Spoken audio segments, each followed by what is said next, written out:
So this is the first piece of equipment that I'm going to try and get up and running. It's a Heathkit HG-10B VFO. The really cool thing about this is the band dial rotates this gate meter at the top to tell you what frequency you're tuned to. So you can go from 80 meter, 40 meter, 20 meter, and so on. And then the frequency dial lets you see on the scale exactly what frequency you're tuned to.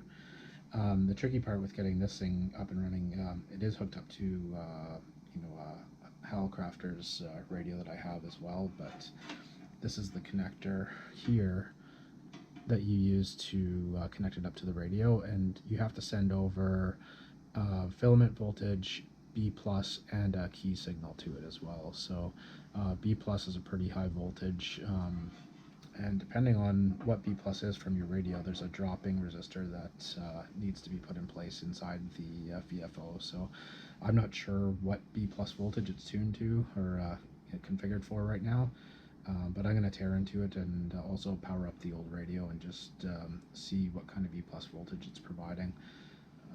The B plus can be anywhere from like 100 volts to 400 volts, so it's pretty important, I think, to get that figured out before powering things up.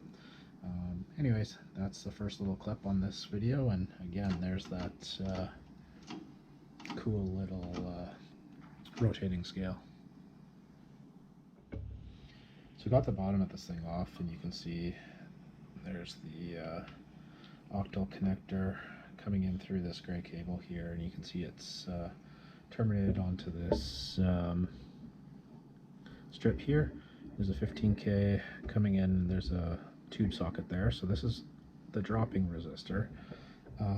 Looking at the schematics for it, pin 4 of this octal connector is the B plus voltage.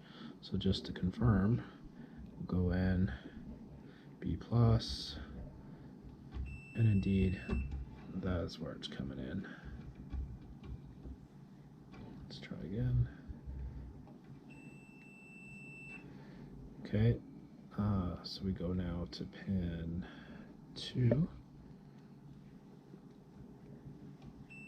and that is filament voltage, and pin 1 here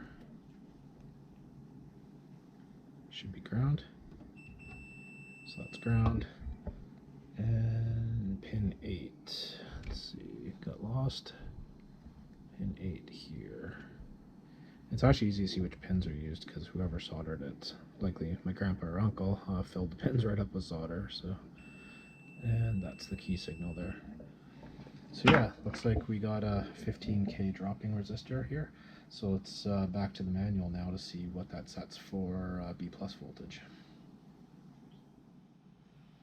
Last thing I wanted to show here before I put this thing back together completely is there's the tubes and the tuning inductors and capacitors. So you have a 6C H8 tube and an OB2 tube. I think I have some spares for it as well. And then these little lower white guys are tuning capacitors. These tall guys are tuning inductors. So little diving into the manual just to see exactly what they tune up, but I do plan on bringing the spectrum analyzer home from work just to kind of see how this thing is doing as far as tuning and frequency is concerned.